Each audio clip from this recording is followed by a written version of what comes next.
Steve Onsman. This is the Wednesday Word. I missed last week because I had a couple days off, so thanks for letting me go and not giving me a hard time. It's good to be here with you. This is from Bill Bloomer, a member of the congregation, and here's his question: What is God doing in the world right now? Now, his question was longer because he thought very deeply about this. In fact, Bill should be doing this one. His email was loaded with pertinent questions and astute observations, but I'm doing it. So here you go. The question is a real one, and it occupies a lot of the time of Christians in their circles and conversations. And I would add an addendum. Question I would add is, what has God ever done in the world?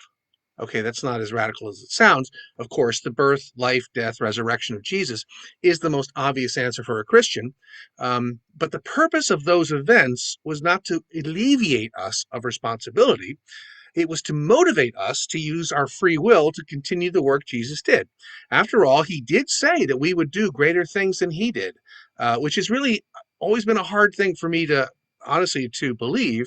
But here you go. We are doing great things. Think about we have at least three great possibilities right now for vaccines for the coronavirus in less than a year. I mean, that is anybody who knows anything about how this happens, and I don't, I just have a smart wife who tells me these things. Um, that's an amazingly quick process, and I'm hoping they work out well. We've been to the moon. We now have, and now we have private organizations that are doing space travel, right? I mean, it's remarkable. Um, we continually to see science learning more, providing more healing than ever before. These are maybe some of the great things that Jesus spoke of because he was a healer. But really, to me, the question comes down to something else. Is God the pilot or the co-pilot? You have, I mean, where are you on that? Many Christians believe that everything happens because God makes it happen. It's all part of this very intricate, involved plan. So they believe the first, that God is the pilot, God is in charge of, God is the captain, right?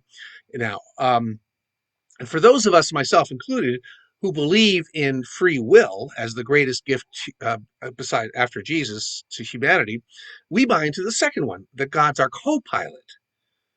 I know I've dealt with this before, but Bill's question has brought the topic back, and to be honest, it is maybe the central question of our living faith. If you believe that God is in charge of everything that happens, then you would believe, for example, that someone's child gets cancer because God made it happen. You might believe that certain sports teams win games because their fans are better prayers than the other team's fans. Um, or as Bill put it in one of his comments, someone's big year-end bonus comes through, and that's God, as opposed to someone who doesn't, I guess, who is some kind of a loser. Um, you believe that the destruction of the planet is all part of God's plan for the return of Jesus. You believe that if you voted for a president, it's because that the president and who won, it's because God made that happen, but not the same as if your candidate lost, then it's some other force. You might even believe that slavery was God's work, which many people did and do, or the Holocaust, or the attempted genocide of Native Americans, if it's all in God's plan. If you believe that God is the co-pilot, though, then you might believe that we are given gifts to use to make the world better. Different kinds of gifts, like the story of the talents, right? Um, you might to make the world better, to do research for curing cancer, to figure out ways to move from a carbon-based economy to something that's cleaner and safer.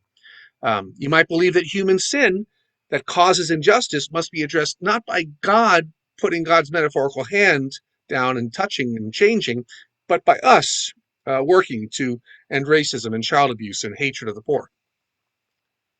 So, what is God doing now about the pandemic? My guess, I think God's crying.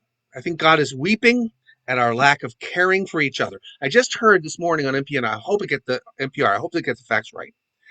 There was a pilot program in Kansas about mask wearing. And what the state did was it allowed each county to decide if they would mandate wearing masks or not. The counties that mandated it saw a decrease, and sometimes an amazing decrease in infections, while the counties that did not demand it not only increased, but in many cases as much as doubled in infections. So this proved to some point that wearing masks helps. So we have choices. We have free will.